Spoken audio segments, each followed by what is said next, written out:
Crackdown on birth tourism as pregnant Russians flock to Argentina. Here's a summary of the article. Immigration authorities in Argentina are cracking down on Russian women who since the invasion of Ukraine have started traveling to Buenos Aires to give birth in order to gain Argentinian citizenship for their children. Carignano spoke after 33 expecting women, all between 32 and 34 weeks into their pregnancies, arrived on the same flight late on Thursday. While the concept of birth tourism isn't new, Moscow's isolation from the West as a result of the war has made Argentina, where Russians face no visa requirements, a popular destination for families looking to give their children the privileges of second citizenship. Pregnant Russians have arrived in the South American country in the past year, Carignano said. The problem is that they arrive, have their children and then leave Argentina never to come back, Carignano said. Christian Rubala, a lawyer representing one of the women delayed in the airport, said his client was a Russian woman who was 32 weeks pregnant and had come to Argentina, escaping from the war. They are not under arrest, said a spokesperson for the immigration authorities, adding that negotiations were underway to send them back to their point of departure, an effort complicated by the fact the women arrived unaccompanied, with little money, without return tickets and more than 30 weeks pregnant. This post received a score of 5,100, with an upvote ratio of 96%. Here are the top comments in response to this article. Does being born in Argentina give you automatic citizenship? Yes, and it also gives your parents legal residency and a fast track to citizenship. So if I got pregnant down in Argentina by an Argentinian, there's a chance I could get citizenship as a poor American? Doesn't even need to be by an Argentinian. You could get pregnant there and give birth here and get legal residency right away and citizenship after that. I'd recommend paying for the birth at a private clinic, though. I read somewhere that they don't offer epidurals at public hospitals. I'd recommend paying for the birth at a private clinic, though.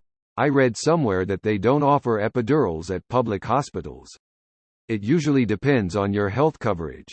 If you don't have a coverage, they will apply an epidural on medical advice but not on demand. But I think this only happens on general clinics.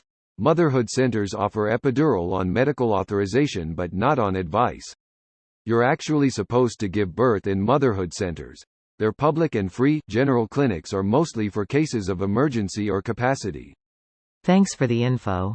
Most of my friends either use private healthcare or got C-sections, and I'm not planning on having a baby anytime soon. Wealthy Chinese, particularly from Hong Kong, have done the same in the US and Canada. Hedging their bets.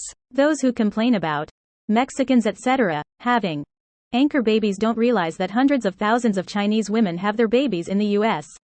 Costs about $40,000 for a maternity package? Could be more than 1 million kids living in China with US citizenship. Lol. Well, they'd have to do it on the low. China doesn't legally allow dual citizenship. That doesn't really matter. As long as the baby is born in a country that grants Jew-solely citizenship, he or she will be a citizen of that country regardless of what China's laws say. The baby isn't going to be charged with a crime for being born abroad, and neither is the mother. In practice, China will ask the dual citizen to elect one citizenship or the other when he or she reaches legal adulthood by renouncing the other one, but the Western country won't recognize any such renunciation of their citizenship. Technically, the US will renounce your citizenship upon request if you pay. Why is this the most American thing I've ever heard? Another fun fact. If you are a U.S. citizen, you legally owe income tax on any income earned outside of the country. Yes, but they rebate you for foreign taxes. It's still kind of insane though. This video was automatically created by Reddit to speech. The article and comments in this video were selected from Reddit according to their upvotes, and any paraphrasing was performed by smmry.com, without any human intervention.